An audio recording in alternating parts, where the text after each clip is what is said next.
Raisi wa Marekani Donald Trump amezindua tovuti ya Kimarekani aliyoiita Gold Card itakayowawezesha raia kupata uraia wa kudumu wa Marekani endapo atachangia dola milioni 5 za Kimarekani. Trump amesema utawala wake umekubali maombi ya Gold Card ambayo inawasaidia watu kupata njia ya kupata uraia wa kudumu. Watu wengi wameonekana kutembelea tovuti hiyo ya Trump Card, ambapo katika tovuti hiyo raia wanapaswa kuwasilisha majina yao, eneo na anwani ya barua pepe na kubainisha kama anaomba kama mtu binafsi au biashara ili kujulishwa atakapokubaliwa. Maelfu wamekuwa wakipiga simu na kuuliza jinsi wanaweza kujiandikisha ili kufikia hatua nzuri za kuendelea kusalia katika nchi kubwa na soko la kila nchi zote duniani. Trump alichapisha maneno hayo katika mtandao wake wa Truth Social. Inaitwa United States of America, mlango kwa wanaosubiri kuingia Marekani sasa umefunguliwa, aliongeza Trump. Trump amependekeza visa ya ukaaji wa Marekani kwa mara ya kwanza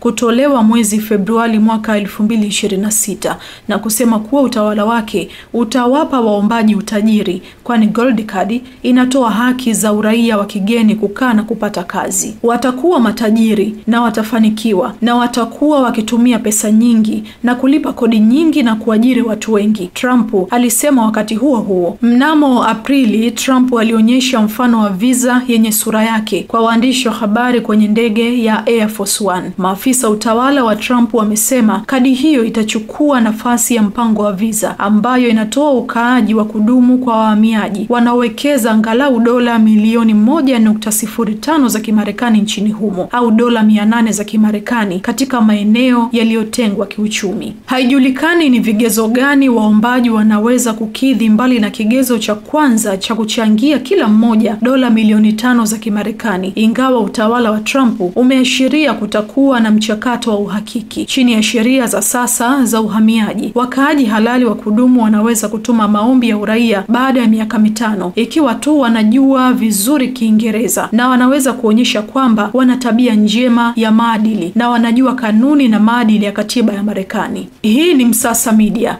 Msasa kisasa zaidi.